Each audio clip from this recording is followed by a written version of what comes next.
नमस्कार सभी को।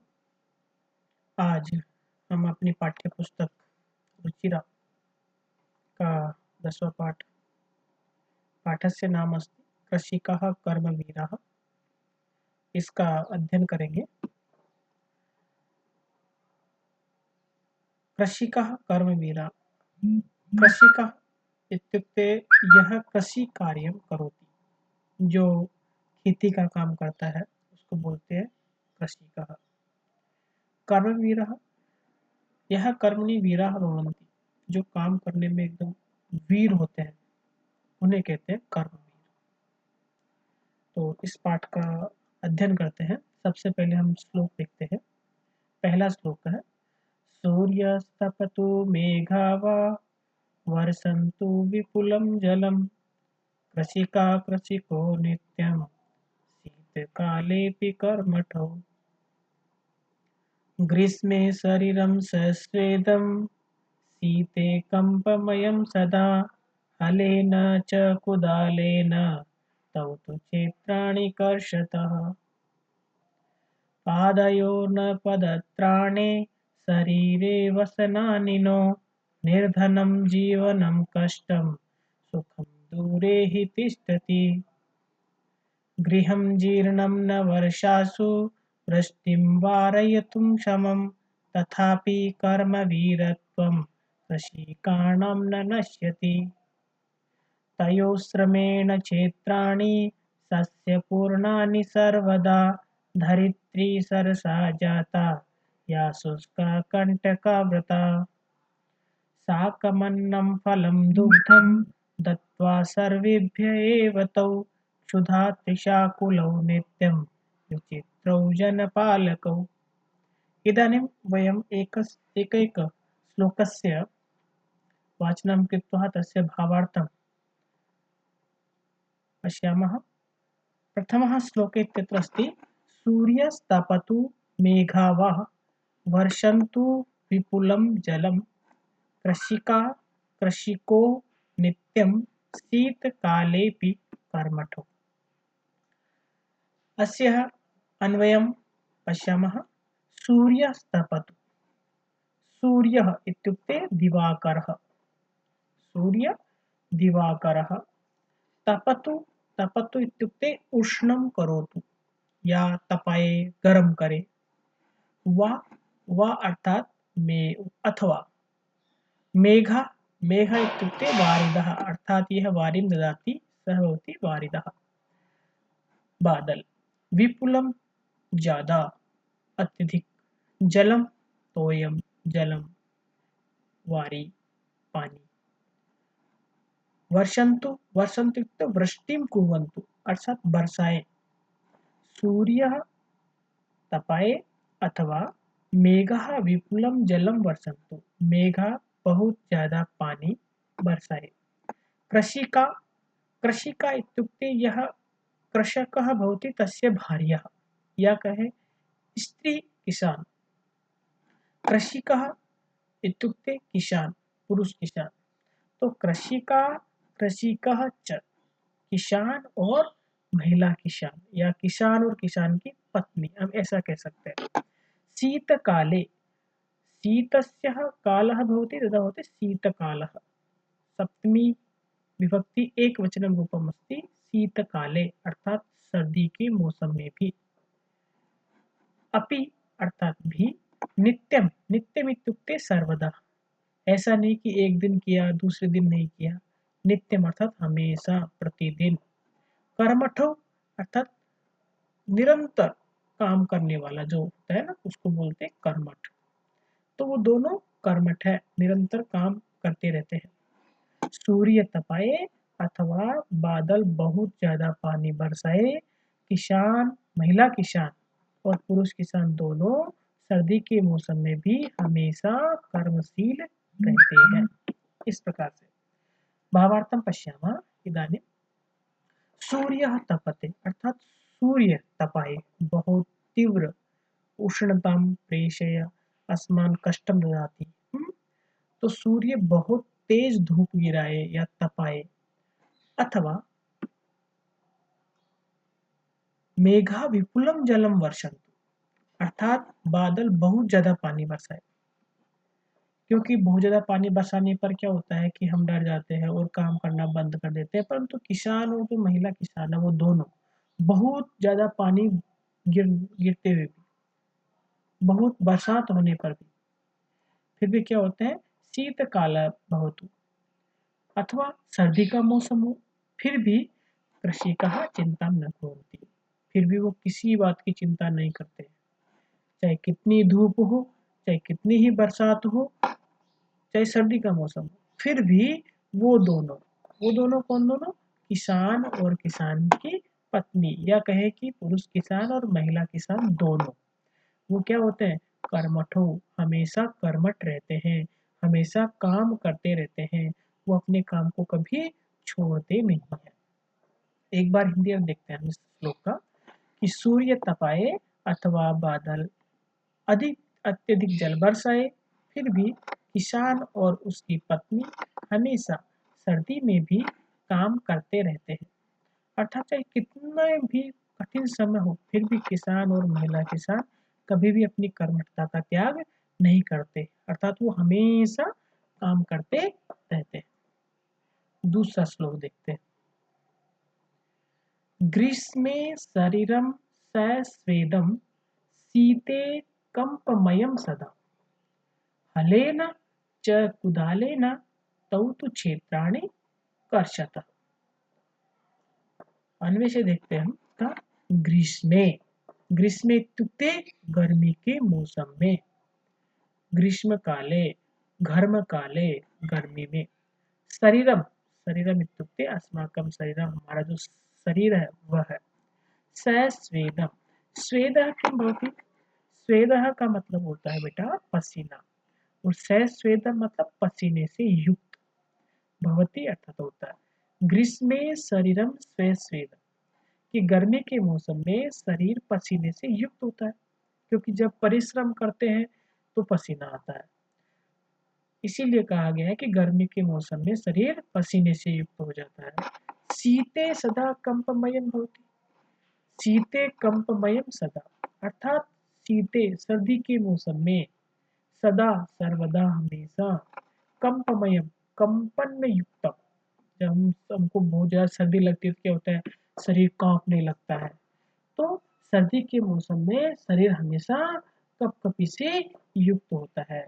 उसके बावजूद भी हलेन च कुदालेन, हलेन इत्युक्ते हल से, कुदालेन इत्युक्ते कुदाल से, हल से और कुदाल से, तौ वे दोनों, कौन दोनों, किसान और किसान की पत्नी, यह कहे कि महिला किसान और पुरुष किसान, वो दोनों क्षेत्राणि कर्षत, क्षेत्राणि मतलब खेतों को, कर्षत अर्थात जोतते रहते हैं, खोदना, हल से और फावड़े से या कुदाल से खेत को जोतते रहते हैं। शब्दार्थ देखते हैं हम। ग्रीष्म अर्थात गर्मी के मौसम में, शरीरम अर्थात हमारा शरीर, सस्वेदम पसीने से युक्त होता है, शीते सर्दी के मौसम में, सदा हमेशा, कंपमयम अर्थात कंपन से युक्त होता है, तो वे दोनों किसान और किसान की पत्नी हलेन हल से, कुदालेन कुदाल से, बाय हॉर्न, क्षेत्राणि अर्थात कृषि भूमि को, खेतों को, कर्षत अर्थात जोतते हैं। हम इसका भावार्थ समझने की कोशिश करते हैं। ग्रीष्मे शरीरम सस्वेदम, यदः कोऽपि जनः परिश्रमं करोति, जब कोई मेहनत करता है तो वो पसीने से युक्त हो जाता है, जैसे कि हम इस चित्र में देख सकते हैं कि ये व्यक्ति खेल, परिश्रम किसी भी क्षेत्र में हो सकता है, खेल के क्षेत्र में भी हो सकता है, खेत के क्षेत्र में भी हो सकता है, कोई और भी काम हो, उसमें जब परिश्रम करते हैं तो पसीना आ जाता है। तो गर्मी के मौसम में ये ज़्यादा आता है, तो गर्मी के मौसम में शरीर पसीने से युक्त होता है। क्लियर? ग्रीष्मे शरीरम सस्वेदं भवति। द्वितीयः किं भवति? शीते कंपमयम स्तः, यदा शीतः भवति, जब सर्दी होती है तब हमारा शरीर कांपता रहता है। अनंतरम किमस्ति, उसके बावजूद भी, तौ अर्थात ये दोनों किसान और किसान की पत्नी, या कहे कि पुरुष किसान और महिला किसान दोनों, इत्यत्र महिला कृषिका अस्ति, इत्यत्र पुरुष कृषिका अस्ति। हाँ, तो ये दोनों हमेशा, तऊ तो क्षेत्राणि कर सकता है, अर्थात ये दोनों हमेशा क्या करते रहते हैं, क्षेत्रम कर सकता है। हलेन अर्थात हल से, ये होता है हल। हम अस्मिन् चित्रे अपि द्रष्टुं शक्यते, हल, इस हल से क्षेत्रम कर सकता है, अपने खेत को जोतते रहते हैं। अनंतरम किमस्ति, कुदालेन अर्थात कुदाल से भी खेत को जोतते रहते, जैसे कि ये इस चित्र में हम देख रहे हैं कि कुदाल से अपने खेत को खोद रहा है। तो किसान और किसान की पत्नी, या कहें कि पुरुष किसान और महिला किसान दोनों हल से और कुदाल से, हल से और कुदाल से अपने खेतों को जोतते रहते हैं। तो इसका भावार्थ समझे हम कि गर्मी के मौसम में शरीर पसीने से युक्त होता है, सर्दी के मौसम में हमेशा कांपता रहता है, उसके बावजूद भी कृषक और कृषिकाया भार्या, किसान और किसान की पत्नी हल से और कुदाल से अपने खेतों को जोतते रहते हैं। क्लियर? इसका भावार्थ देखते हैं। गर्मी में शरीर पसीने से युक्त होता है और सर्दी में कंपन से युक्त होता है, फिर भी किसान और किसान की पत्नी हल से और कुदाल से खेत को जोतते रहते हैं, अर्थात उसको खोदते रहते हैं। तीसरा श्लोक देखते हैं। हमारा तीसरा श्लोक है, पादयो न पदत्राणे शरीरे वसनानिनो निर्धनम जीवनम कष्टम सुखम दूरे ही तिष्ठति। अस्य अन्वयस्य पश्यामः, पादयो न पदत्राणे, पादयो अर्थात पैरों में, दोनों पैरों में, न अर्थात नहीं है, पदत्राणे पैरों की रक्षा करने वाला, कौन, चप्पल या जूता, कि जिसके पैरों में चप्पल जूते भी नहीं है। शरीरे अर्थात शरीर पर, नो अर्थात नहीं है, वसनानि मतलब कपड़े, और शरीर पर भी वो सही जो कपड़े हैं वो नहीं पहनते हैं या उनको उपलब्ध नहीं होते हैं। जीवनम निर्धनम कष्टम, जो निर्धन वाला जीवन है, निर्धन का मतलब होता है जिसके पास धन नहीं है, पैसा नहीं है, तो जो धनहीन जीवन है वो कैसा होता है, कष्टम कष्टकारकम होती, कष्टदायक होता है। और सुखम दूरे ही तिष्ठति, सुख तो उनसे दूर ही रहता है। शब्दार्थ देखते हैं। पादयो अर्थात पैरों में, न अर्थात नहीं है, पादत्राणे मतलब उपानहो, उपानहो इत्युक्ते किं भवति, जूते चप्पल, ओके। शरीरे अर्थात शरीर पर, न अर्थात नहीं है, वस्त्राणि मतलब कपड़े, सही कपड़े भी उनके शरीर पर नहीं होते। जीवनम अर्थात जीवन, निर्धनम अर्थात धनहीन, एकदम गरीबी वाला जो जीवन है वह कष्टम अर्थात दुखदायी होता है।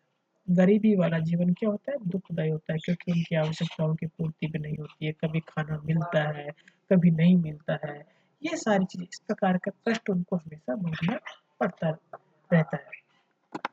अग्रे सुखम अर्थात सुख तो दूरे ही, उनसे दूर ही अर्थात निश्चित रूप से, तिष्ठति अर्थात रहता है, सुख तो निश्चित रूप से उनसे बहुत दूर ही रहता है।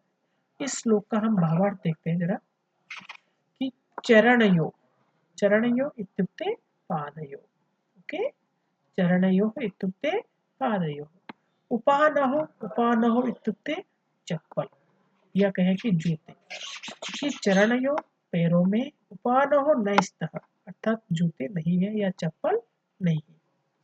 कृषकस्य पादयो उपानहो नस्तः, इस किसान के पैरों में चप्पल नहीं है। समझ में आ गया कि उनको चप्पल भी नसीब नहीं होती अपने पैरों की सुरक्षा के लिए। अनंतरम किमस्ति, शरीरे वस्त्राणि न, और किसान के जो शरीर है उसके ऊपर भी हमको कपड़े उनके पास नहीं रहते हैं, उपयुक्त अपने शरीर को ढकने के लिए भी जितनी आवश्यकता है उतने कपड़े उनके पास नहीं होते हैं, अर्थात जो गरीबी वाला जीवन है उसके चलते। तो शरीरे वस्त्राणि न सन्ति, शरीर पर कपड़े नहीं है। कृषकस्य शरीरे वस्त्राणि न सन्ति, इस किसान के शरीर पर कपड़े भी नहीं है। तो जो किसानों का जो जीवन है इस प्रकार का कष्टदायी होता है। अनंतरम किमस्ति, कि कृषिकाणां समीपे धनम नास्ति, किसानों के पास धन भी नहीं है। निर्धनम, कैसे है वो, निर्धनम जीवनम, इस प्रकार का धनहीन जीवन, जिनके पास धन नहीं है तो कैसे हुए वो, निर्धन हुए। तो कृषिकाणां पार्श्वे या समीपे धनम नास्ति अतः ते निर्धना सन्ति। उनके पास धन नहीं है तो वो क्या हुए, गरीब हुए। तेषां जीवनम निर्धनम अस्ति, उनका जीवन एकदम धनहीन है। तो येषां समीपे धनम न भवति, जिनके पास धन नहीं होता है ते बहु कष्टम अनुभवन्ति, उनको बहुत कष्ट होता है, महत कष्टम अनुभवन्ति, वो बहुत कष्ट को वहन करते हैं। तेषां पार्श्वे दो वक्त के खाने के लिए अन्न नहीं होता है, कुछ वस्तुएं लाने के लिए पैसा नहीं होता है। तो इस प्रकार से हम कह सकते हैं कि उनका जो जीवन होता है वो बहुत कष्टकारक होता है। सुखम दूरे ही तिष्ठति, सुख तो उनसे बहुत दूर रहता है, क्योंकि अगर पैसा नहीं है या उनकी आवश्यकताएं भी पूरी नहीं हो रही है, दो वक्त का खाना भी उनको अच्छे से नहीं मिल रहा है, तो वो सुखी कैसे हो सकते हैं। तो सुख तो उनसे बहुत दूर रहता है।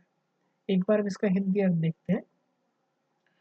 किसानों के पैरों में जूते नहीं है, शरीर पर वस्त्र नहीं है, किसान का जीवन निर्धन और कष्टमय होता है, सुख तो उनसे दूर ही रहता है। क्लियर? आगे चलते हैं। गृहं जीर्णं न वर्षासु वृष्टिं वारयितुं क्षमं तथापि कर्मवीरत्वं कृषिकाणां न नश्यति। गृहम अर्थात घर, गृहम जीर्णम अस्ति, घर कैसा है, एकदम जीर्ण है, बिल्कुल टूटा फूटा है। बहुत सारे लोगों के पास बहुत अच्छे महल होते हैं, बहुत पक्का मकान होता है, सब कुछ होता है, परंतु यह कृषि कहा भवति तस्य पार्श्वे गृहमपि बहु जीर्णं भवति, एकदम जीर्ण टूटा फूटा घर होता है। वर्षासु वृष्टिं वारयितुं न क्षमं, वो जो घर है, जब बरसात का मौसम होता है, बरसात का मौसम होता है उसमें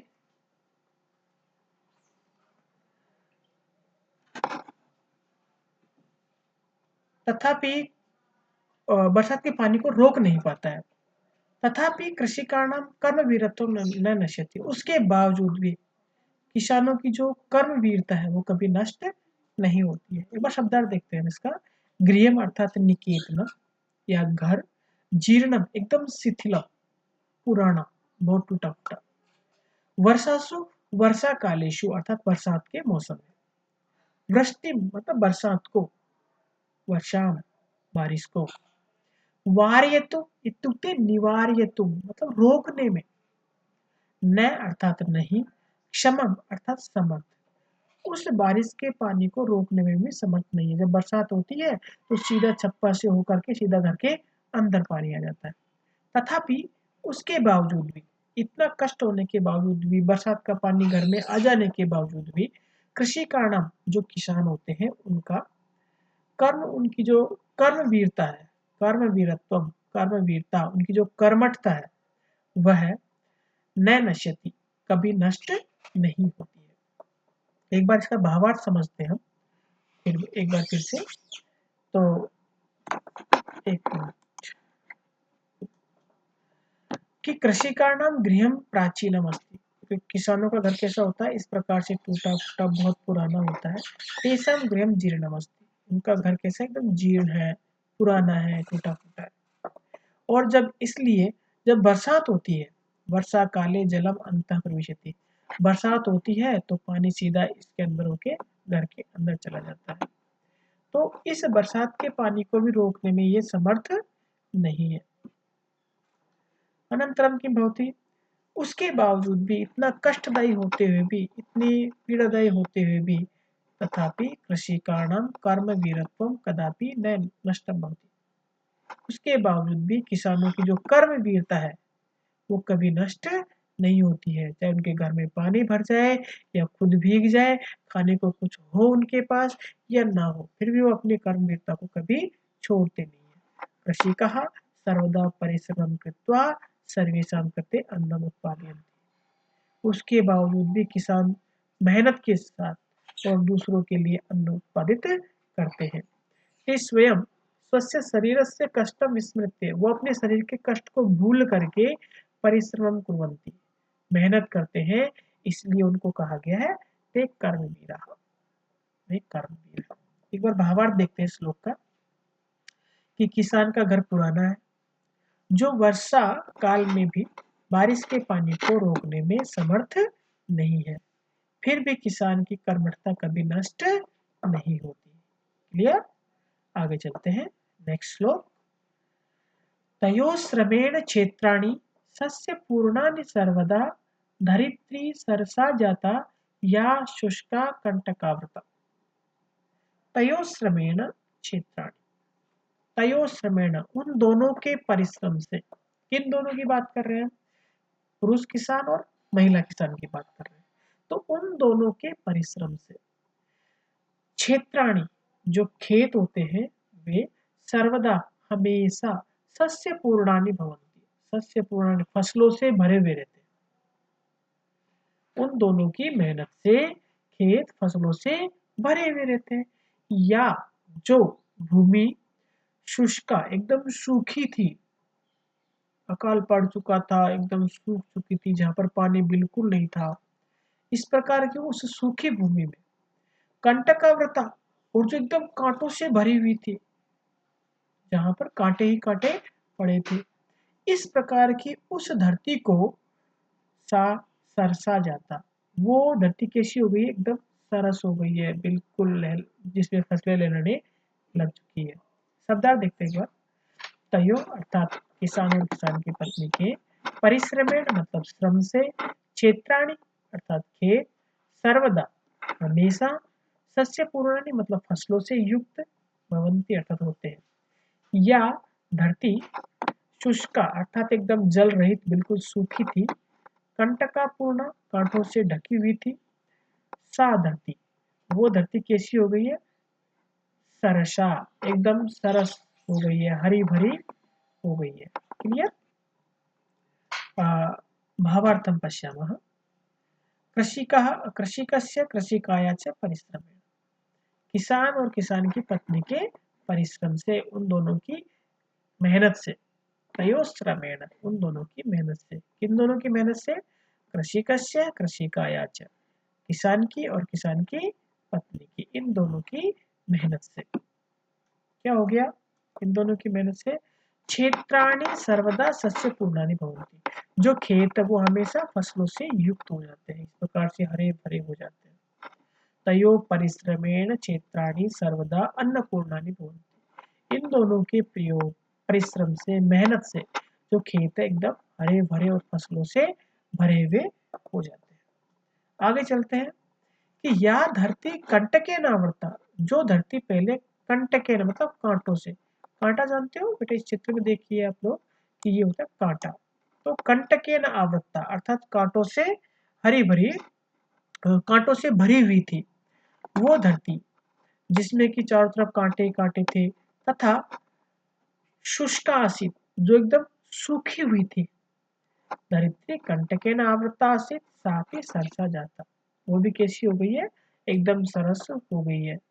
तो हमने यह देखा कि एकदम जो भूमि पहले एकदम सूखी हुई थी और जो जिसमें कांटे और झाड़ झंकार हो रहे थे, उसको किसान ने अपनी मेहनत के बल पर कैसा बना दिया? एकदम हरा भरा बना दिया। ओके, तो कृषिकस्य कृषिकाया च श्रमेण, किसान और किसान की पत्नी के परिश्रम से, किसान और महिला किसान के परिश्रम से खेत हमेशा फसलों से भरे हुए रहते हैं। जो धरती पहले सूखी हुई थी और कंटके न आवृता कांटों से भरी हुई थी, साफ ही सरसा जाता, वो भी एकदम हरी भरी हो गई है। एक बार भावार्थ देखते हैं हम हिंदी में। किसान और किसान की पत्नी के परिश्रम से हमेशा सभी खेत फसलों से भरे रहते हैं। जो धरती पहले सूखी और कांटों से ढकी हुई थी, वह अब कैसी हो गई है? हरी भरी हो गई है। अगला श्लोक देखते हैं। शाकम अन्नम फलम दुग्धम दत्वा सर्वेभ्य एव तौ सुधा तृषा कुलौ नित्यम विचित्रौ जनपालकौ। कि शाकम अन्न,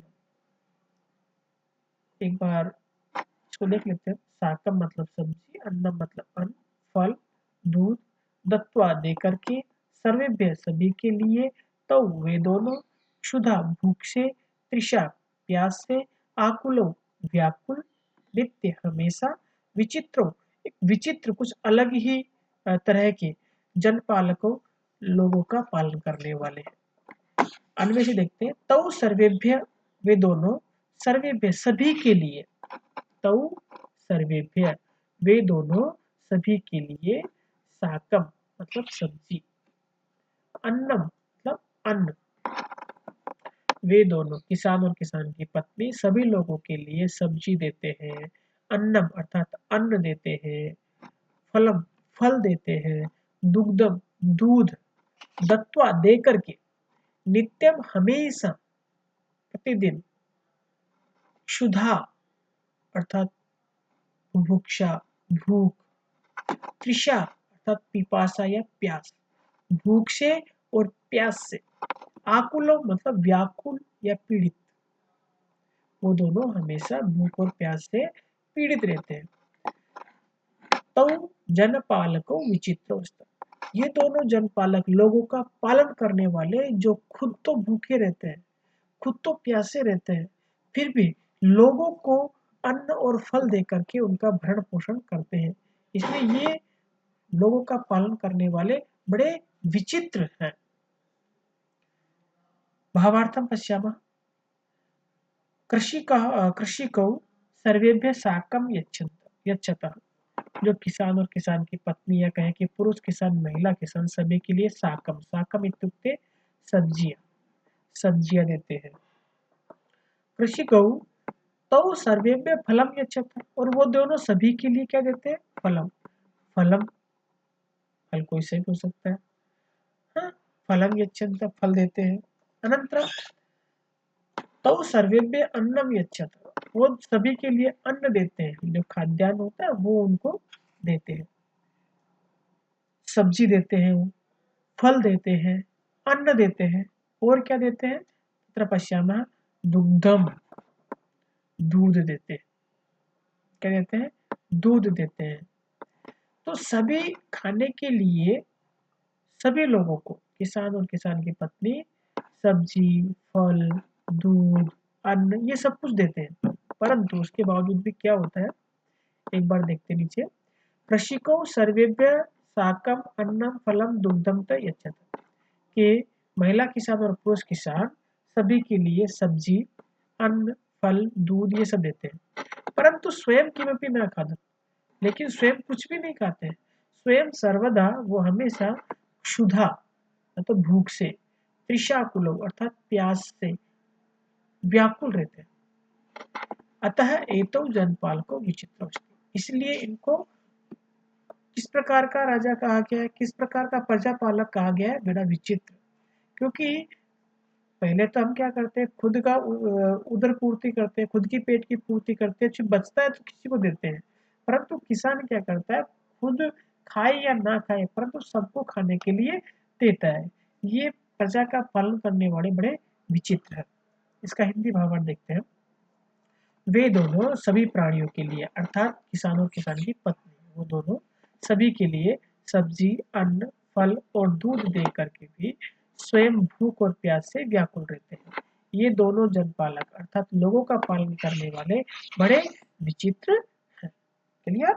यहाँ तक हमने देखा, ये कोई भी समस्या नहीं होनी चाहिए। हम फिर मिलेंगे, तब तक के लिए नमस्कार।